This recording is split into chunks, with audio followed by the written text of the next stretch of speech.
Buenos días, mi nombre es Sara Daniela González Calderón, estudiante de Psicología del área de personalidad de la Universidad Nacional Abierta y a Distancia. A continuación hablaremos de las diferentes teorías de la personalidad. Introducción. La personalidad es el fundamento esencial para caracterizar a un ser humano, ya sea por sus conductas, sus rasgos o su forma de ser. Los sentimientos y las emociones se entrelazan con la personalidad, ya que son quienes toman el control de las reacciones frente a los diferentes estímulos o problemáticas presentadas a lo largo de la vida. Se podría decir que la personalidad es un constructo hipotético que afecta los pensamientos y sentimientos, siendo algo distintivo y propio de cada individuo. Un perfecto análisis se podría realizar con la película Intensamente, la cual allí se verán las distintas clases de personalidad y la conducta que se puede tomar. Objetivos. Objetivo general. Identificar las diferentes clases de personalidad que tiene el ser humano a través de las diferentes teorías, analizando los cambios que generan en el individuo. Objetivos específicos. Desarrollar los diferentes mapas mentales en los cuales se puede observar las diferentes teorías de la personalidad. Realizar un breve análisis de la película Intensamente, la cual se puedan clasificar las diferentes emociones y sentimientos y cuál es su función en la personalidad de una persona. A continuación vamos a ver 3 mapas mentales sobre las diferentes teorías. Tenemos la teoría biológica, la teoría cognitiva y la teoría humanista. Vamos a hablar de la teoría biológica. Dentro de la teoría biológica tenemos también la teoría psicodinámica. Vamos a hablar de la teoría biológica como tal, que es una naturaleza no psicológica. ¿Qué quiere decir con esto? Que es una configuración anatómica, es decir, es todo lo que se hereda de nuestros antepasados. Vamos a hablar de Alport. Tenemos a Alport y tenemos a Freud.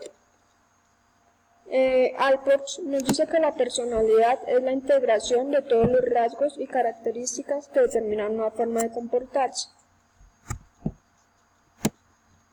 También nos dice que la personalidad se describe en 2 términos, en el temperamento y el carácter. El temperamento es un fenómeno naturalmente emocional que se puede presentar a causa de los factores genéticos o hereditarios. El carácter es el grado de organización moral que posee un individuo y se fundamenta en un juicio de valor. Es decir, el carácter es la forma como el individuo toma o reacciona ante la situación presentada. Entonces de ahí viene el carácter moral, es decir, la persona puede ser muy pasiva o se puede desarrollar el impulso donde es muy agresivo, ¿sí? Vamos a hablar de las teorías de Freud. Tenemos las etapas psicosexuales y la psicodinámica. Entre las etapas psicosexuales tenemos la etapa oral, la etapa anal, la fálica, la latencia y la genital. En la etapa oral viene desde el nacimiento hasta los 18 meses. Esta etapa es donde el niño presenta placer a través de la succión del pecho de su madre. Tenemos la etapa anal, que viene desde los 18 meses hasta los 3 años. Aquí es donde el niño presenta un placer gracias a la expulsión de las heces fecales. Tenemos la etapa fálica, que viene de los 3 años a los 6 años.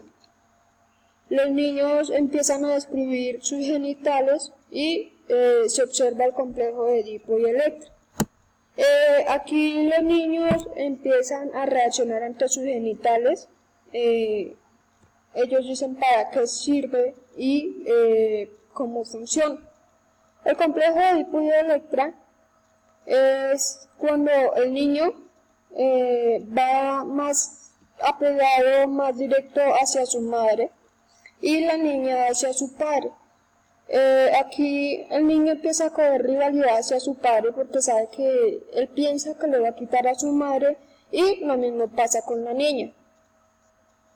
Tenemos la etapa de latencia que viene de los 6 años a los 12 años. Ahí viene que el interés del sexo disminuye, la cual niños pueden jugar con los niños del mismo sexo, ¿sí? O sea, ahí ya no, ellos no presentan, es que yo tengo que jugar con la niña, yo tengo que jugar con el niño porque el niño es del mismo sexo. No, ellos ahí juegan con los dos, con los dos niños, o sea, los dos sexos, la niña y el niño. Viene la etapa genital que viene de los 13 años en adelante. Es aquí donde el niño empieza a despertar sus impulsos sexuales, donde también satisface los impulsos reprimidos durante la niñez. Tenemos la etapa psicodinámica, que se divide en 3 estructuras: el ello, el yo y el superyo. En el ello tenemos la presencia desde el nacimiento hasta que viene en el inconsciente. Aquí se satisface todos los deseos del niño con el fin de evitar el dolor. El yo se encuentra en el consciente y es preconsciente. Aquí es donde se satisfacen los deseos del ello en el mundo exterior. Es decir, ya la persona empieza a tomar una conciencia donde esto está mal y esto está bien. Entonces debo mirar qué debo hacer para seguir el bien. Tenemos el superyo. En el superyo no satisface ningún deseo, solo busca satisfacer la moral, como decía anteriormente, esto está bien o esto está mal. Vamos con la teoría cognitiva. Dentro de la teoría cognitiva tenemos la teoría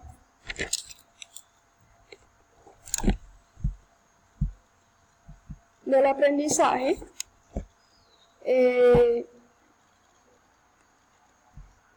En la teoría cognitiva tenemos a Bandura, a Kelly y a Roder. La teoría cognitiva de la conducta está guiada por la manera como se piensa y se actúa frente a una situación. Como lo decía anteriormente, ya viene la moral, ya viene el porqué de las cosas, ya se piensa, ya se interactúa. Tenemos a Bandura. Bandura tiene 3 características. Tiene la personalidad, es la interacción entre la cognición, el aprendizaje y el ambiente. Es decir, la persona se desarrolla dentro de su ambiente y de ahí él aprende lo que es su cultura y cómo emplear cada uno de ellos de acuerdo al momento. Tenemos que considera a los humanos como seres únicos y complejos, también activos. Él los destaca con un pensamiento y una autorregulación, es decir, el ser humano es único, el ser humano piensa diferente, el ser humano actúa diferente a todos los demás, el ser humano es una persona especial en el mundo, es una persona que sabe interactuar y que se desarrolla. También el ambiente influye en la manera de comportarse y ahí modifica las expectativas del individuo en el comportamiento. Bandura nos explica y él utiliza el modelo de la dimensión. Este modelo es determinado como el modelo del esquema. Este modelo es el responsable del procesamiento de un estímulo percibido y su respuesta conductual asociada. Es decir, toda conducta viene de acuerdo a lo que se aprende dentro de la sociedad. Tenemos a Kelly. Kelly plantea el constructo como una manera de construir e interpretar el mundo. Entre ella interpreta los sucesos y le da estructura y significado a las cosas. ¿Sí? Es aquí donde el individuo se da cuenta que es diferente a los demás, que es un ser único, que es un ser irrepetible, que actúa diferente. Tenemos a Robert. Robert nos presenta la escala IE. Es una escala con la que se evalúa el control interno y externo. Evalúa las expectativas del individuo. Aquí tenemos una pequeña imagen, no la puedo agrandar más. Aquí hay una serie de preguntas. Aquí hay una valoración cuantitativa. Y esas valoraciones, de ahí se toma, ¿cómo lo diría yo? La respectiva suma, y de ahí es donde se valora al individuo. Vamos a hablar de la teoría humanista. Dentro de la teoría humanista tenemos la teoría de los rasgos. La teoría humanística hace referencia al temperamento, la adaptación a los valores quienes caracterizan a cada individuo como ser diferente. Tenemos a Raymond, tenemos a Eysenck y Ranchman, tenemos a Hans Eysenck. Bueno, vamos a empezar por Raymond Cattell. Raymond Cattell clasificó 4 formas de los rasgos. Los comunes, que son los que se pueden observar siendo únicos de cada persona. Los superficiales se pueden descubrir o observar de acuerdo a el análisis facial. Tenemos los constitucionales, que dependen del entorno en que se desarrolla. Tenemos los dinámicos, que motivan a la persona hacia la meta. Vamos con Hans Eysenck.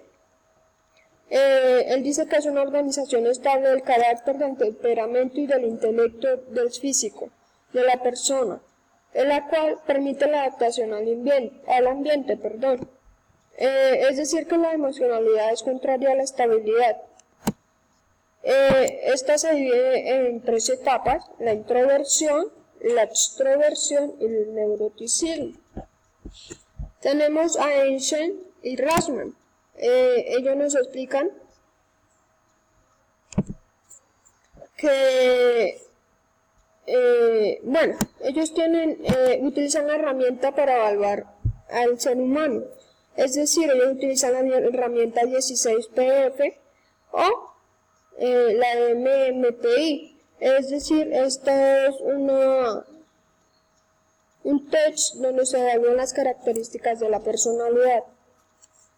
Aquí él dice que una persona puede encajar con otra, es decir, una es estable emocionalmente y la otra es inestable emocionalmente.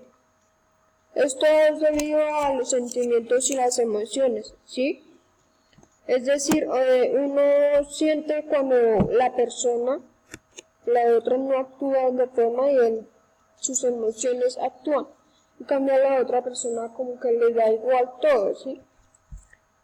Tenemos las escalas clínicas del MPPIA. Tenemos la escala clínica, que se divide en 2, 4, 6, 8, 10 factores. Viene la hipocondriasis, la depresión, la histeria, la masculinidad, la femenina, la paranoia, la psicostenia, la esquizofrenia o manía, la desviación psicopática. Hablamos de la escala MPPIA. Esta se trabaja en adolescentes. Es una escala que se evalúa de verdadero o falso. Son 20 escalas, donde en cada escala se les da una imagen a la persona. De acuerdo a su imagen, él tiene que escogerla, dar una pequeña, hacer una pequeña historia del por qué esa imagen, ¿sí? De acuerdo a lo que él ha vivido.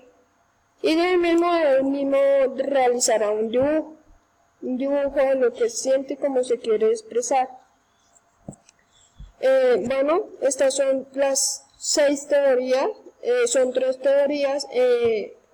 Entre cada teoría hay otra teoría.